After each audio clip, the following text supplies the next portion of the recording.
السلام علیکم دوستو، میں ہوں سبوہی عثمان اور آپ دیکھ رہے ہیں سبوہی کا پاکستان۔ آج عدالت میں فیروز خان کی طرف سے اپنے بچوں کی حوالگی کے لیے جو درخواست دی گئی تھی اس کی سماعت ہونا تھی، جو کہ آج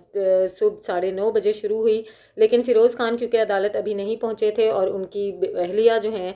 علیزے وہ عدالت پہنچ چکی تھیں، تو ان کے جو فیروز خان کے وکلا تھے انہوں نے یہ کہا کہ 15 منٹ تک فیروز خان بھی عدالت میں پیش ہونے والے ہیں، تو اس وقت تک ہمیں وقت دیا جائے۔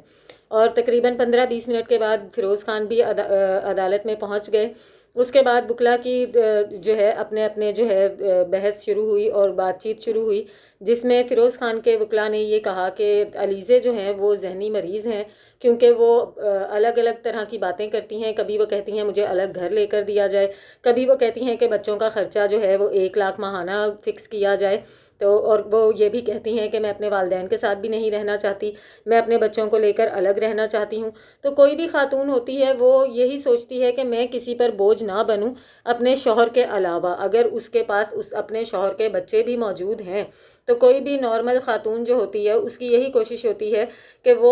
اگر اپنے شوہر کے ساتھ نہیں رہ سکتی ہے تو وہ اپنے والدین پر بھی بوجھ نہ بنے، کیونکہ ہو سکتا ہے وہ اپنے والدین کے لیے بوجھ نہ ہو، لیکن کل کو کوئی ایسا وقت آ جائے کہ اس کے بچے اس کے والدین کو بوجھ لگنے لگیں، یا اس کے والدین جو ہے اس کے بچوں کی ذمہ داری پوری طریقے سے نہ اٹھا سکیں۔ تو اس میں تو کوئی ایسی ایب نارملٹی والی بات نہیں ہے، یا کوئی ایسا ایشو نہیں ہے کہ جس کو ذہنی مریض کہا جائے، کہ اگر کوئی خاتون یہ کہہ رہی ہے کہ میں اپنے بچوں کو لے کر اگر اپنے شوہر کے ساتھ نہیں رہ سکتی ہوں تو میں اپنے والدین کے ساتھ بھی نہیں رہنا چاہتی، اور مجھے الگ گھر لے کر دیا جائے جہاں پہ رہ کر میں اپنے بچوں کی پرورش کر سکوں، اپنے بچوں کے اخراجات اٹھا سکوں۔ یہ کوئی ایسا ایشو نہیں ہے کہ جس پہ آپ کسی عورت کو ذہنی مریض ثابت کر دیں۔ ہاں، آپ کی طرف سے، فیروز کی طرف سے ایسی کافی حرکتیں سامنے آئی ہیں کہ جن پہ اب شک نہیں، یہ یقین ہو چکا ہے کہ فیروز خان کی جو ذہنی حالت ہے وہ بالکل بھی ٹھیک نہیں ہے،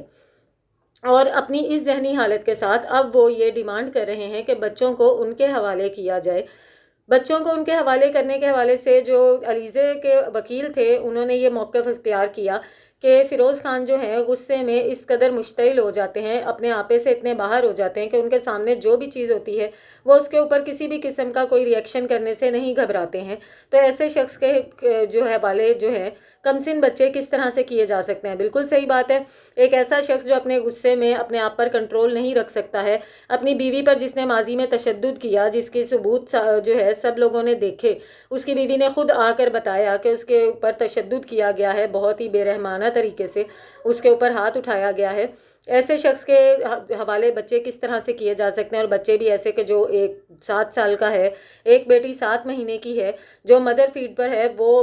جو ہے اگر ایک نارمل باپ بھی ہے تو اس کے حوالے نہیں کیا جا سکتا۔ ظاہری بات ہے ان کی تربیت جو ہے وہ ماں ہی کرے گی جب تک کہ وہ بالغ نہیں ہو جاتے ہیں۔ لیکن فیروز خان کا یہ کہنا ہے کہ کیونکہ وہ الگ الگ طرح کی باتیں کرتی ہیں، شاید وہ ذہنی مریض ہیں اور ان کا کوئی وے آف ارننگ بھی نہیں ہے، وہ کچھ کماتی نہیں ہیں، ذمہ داری نہیں اٹھا سکتی ہیں، بچوں کی زندگی ان کے ساتھ زیادہ بہتر ہوگی، تو اس لیے بچوں کو ان کے حوالے کیا جائے۔ فیروز خان کے ساتھ جانے میں بچوں کی زندگی زیادہ بہتر ہوگی۔ وہ کس طرح سے بہتر ہوگی؟ جبکہ ماں کے پاس رہنے میں فیروز خان یہ کہتے ہیں کہ ان کی والدہ جو ہیں علیزے جو ہیں ان کی ڈیمانڈ زیادہ ہیں، اتنی ڈیمانڈز وہ پوری نہیں کر سکتے، وہ ایک بچے کا 20,000 روپے ماہانہ خرچہ دیں گے۔ تو یہ بھی بتایا گیا ہے، ذرائعوں نے یہ بھی بتایا ہے کہ فیروز خان نے ہی اپنے بیٹے کا داخلہ ڈیفنس کے کسی اسکول میں کروایا اور وہاں پر 1.25 روپے ماہانہ فیس بھی ادا کی۔ تو جس بچے کے اسکول کی ماہانہ فیس ہی 1.25 روپے ہے تو اس بچے کا ماہانہ خرچہ 20,000 کیسے ہو سکتا ہے؟ فیروز خان کے ساتھ رہنے میں بچوں کی ہر طرح کی خواہشات پوری ہوں گی، بچوں کی تربیت اچھے سے ہوگی، بچوں کے اخراجات اچھے سے ہوں گے، لیکن اگر وہی بچے ماں کے پاس رہتے ہیں تو فیروز خان ان کا ماہانہ خرچہ صرف اور صرف 20,000 روپے دیں گے۔ اور جبکہ یہ ایشو بھی اس لیے اٹھایا گیا ہے کہ شاید بچے آج کل بیمار ہیں، اور بچوں کی اور فیروز خان کی طرف سے کہا گیا کہ بچوں کی اچھی طریقے سے دیکھ بھال نہیں ہو رہی ہے، بچوں کی اچھی طریقے سے دیکھ بھال فیروز خان کے ساتھ ہو سکتی ہے، اسی لیے وہ بار بار بیمار ہو رہے ہیں اور ان کو فیروز خان کے حوالے کیا جائے۔ علیزے کے وکیل نے یہ بتایا کہ فیروز خان موسٹلی زیادہ تر جو ہے شوٹنگز کی وجہ سے، اپنے کاموں کی وجہ سے ملک سے باہر رہتے ہیں، اپنے جو ہے ملک میں ہوتے ہی نہیں ہیں، تو ان کے حوالے بچے کیسے کیے جا سکتے ہیں؟ تمام پوائنٹس، تمام باتیں جو فیروز خان کے خلاف جا رہی ہیں، اس کے باوجود بھی فیروز خان اس بات پر اٹل ہیں کہ بچے ان کے حوالے کیا جائے۔ تو اس سے ہم یہ کیسے سوچ سکتے ہیں فیروز خان کی ذہنی حالت نارمل ہے، جو کہ اپنی ہی بیوی کو کہہ رہے ہیں کہ ان کی ذہنی حالت درست نہیں ہے۔ اس کے ساتھ ساتھ یہ بھی دیکھا گیا کہ جب علیزے پر یہ الزام لگایا گیا کہ ان کی ذہنی حالت ٹھیک نہیں ہے تو وہ عدالت میں باقاعدہ روتی رہیں، اپنے چہرے سے آنسو صاف کرتی رہیں۔ مجھے سمجھ میں نہیں آتا پھر یہ ان لوگوں کو یہ لگے گا کہ ہماری نجی زندگی کے بارے میں اس طرح کی باتیں کیوں کر رہے ہیں، ہماری نجی زندگی کو میڈیا پر کیوں لے کر آیا جا رہا ہے۔ دیکھیں، ایک تو آپ ایک عام انسان نہیں ہیں، آپ ایک سیلیبریٹی ہیں، آپ کے بارے میں ویسے ہی لوگ باتیں کریں گے۔ آپ یہ نہیں سوچ سکتے کہ آپ کوئی بھی کارنامہ یا کوئی بھی کام کر کے آرام سے بیٹھ جائیں گے اور لوگ آپ کی بات نہیں کریں گے۔ جب آپ کوئی کام کرتے ہیں، آپ اداکاری کے جوہر دکھاتے ہیں، تو تب بھی ہم لوگ آپ کے بارے میں بات کرتے ہیں۔ تو آپ کی نجی زندگی کی اگر کوئی بات ہوگی اور عدالت میں کھڑے ہو کے آپ اپنی اہلیہ پر اس طرح کے الزامات لگائیں گے اور پھر لوگوں سے یہ توقع کریں گے کہ لوگ آپ کی نجی زندگی کے بارے میں بات کریں، تو بات نہ کریں، تو یہ تو ممکن نہیں ہے۔ اس کے علاوہ بھی بہت سارے ایسے الزامات انہوں نے اپنی بیوی پر لگائے کہ جو کہ ہم لوگ رپورٹ بھی نہیں کر سکتے، جو ہم لوگ بتا بھی نہیں سکتے ہیں۔ ان میں سے ایک معمولی سا الزام یہ تھا کہ وہ خاتون جو ہے شاید ذہنی مریض ہو چکی ہے یا ذہنی مریض ہے، اس وجہ سے اس کے پاس بچوں کو نہیں رہنا چاہیے، بچوں کو فیروز خان کے ساتھ رہنا چاہیے۔ ہم اور آپ بہتر طریقے سے اندازہ کر سکتے ہیں جس طرح سے شروع سے یہ کیس رپورٹ ہو رہا ہے، جب سے علیزے اور فیروز خان کی طلاق کے بارے میں بات ہو رہی تھی، اس کے ساتھ ساتھ لے کر اب جو ہے یہاں تک بات پہنچ گئی ہے کہ بچوں کو بھی علیحدہ کیا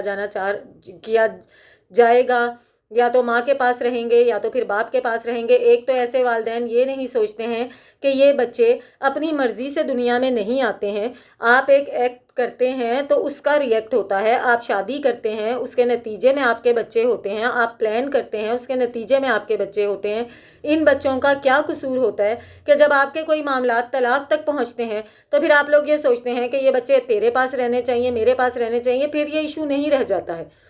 یہ ایشو اس وقت تک نہیں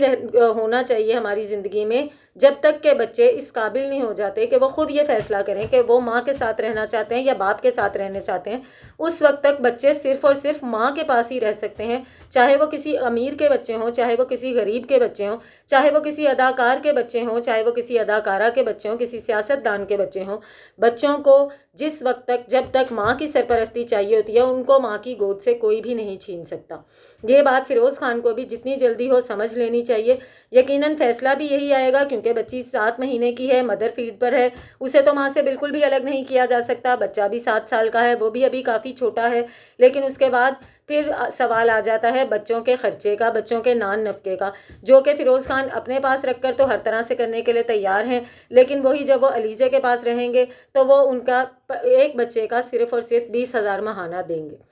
فیروز خان کھلے عام زیادتی کر رہے ہیں، یہ سب کو نظر آ رہا ہے۔ فیروز خان کی ذہنی حالت ٹھیک نہیں ہے، یہ بھی سب کو نظر آ رہا ہے، اور فیروز خان عورتوں کی عزت کرنا نہیں جانتے ہیں، بالکل بھی نہیں جانتے ہیں۔ ان کو یہ سمجھ لینا چاہیے کہ یہ ان کی حقیقی زندگی ہے، کسی ڈرامے کا سین نہیں ہے، یہ ان کی حقیقی بیوی تھی، کسی ڈرامے کی بیوی نہیں تھی، اور یہ بچے جن کے لیے یہ اب عدالتوں میں لڑ رہے ہیں، یہ ان کے حقیقی بچے ہیں، کسی ڈرامے کے کردار نہیں ہیں۔ ملتی ہوں آپ سے اپنی اگلی ویڈیو میں، تب تک کے لیے اللہ حافظ۔